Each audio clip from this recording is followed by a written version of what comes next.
வணக்கம். ஆண்டாள் அருளிய திருப்பாவை 30ஆம் பாசுரம்.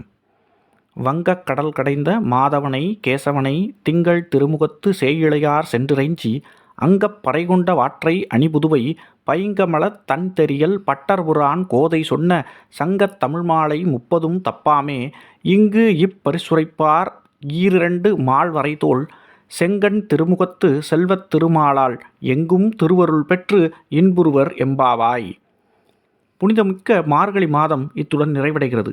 மார்கழி முதல் நாள் துவங்கி 30 நாட்கள் விரதமிருந்த பாவையரின் விரத முறைகள், கண்ணனின் பெருமை, அவனின் அவதாரங்கள், அவனை அடையும் வழிமுறைகள், அவனிடம் கேட்க வேண்டியவை போன்றவை பற்றி பெரியாழ்வார் போற்றி வளர்த்த தெய்வ மங்கை ஆண்டாள் நாச்சியார் திருப்பாவை என்ற பெயரில் 30 பாசுரங்களில் அழகாக எடுத்து எம்பினார்.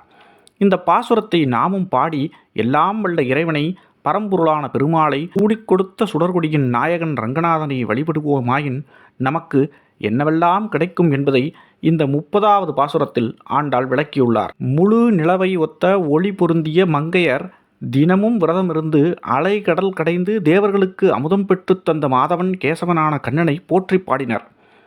அதன் விவரம் 30 பாடல்களில் விளக்கப்பட்டுள்ளது.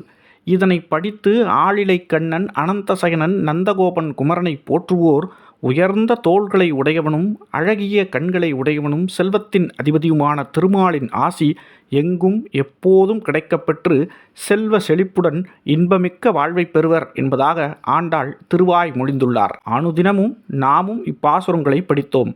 இப்பாசுரங்களை படித்த கேட்ட அனைவரும் பூரண உடல் நலன், மன நிம்மதி பெற்று செல்வ செழிப்புடன் இன்புற்று இருக்க எல்லாம் வல்ல திருமால் துணை புரியட்டும்.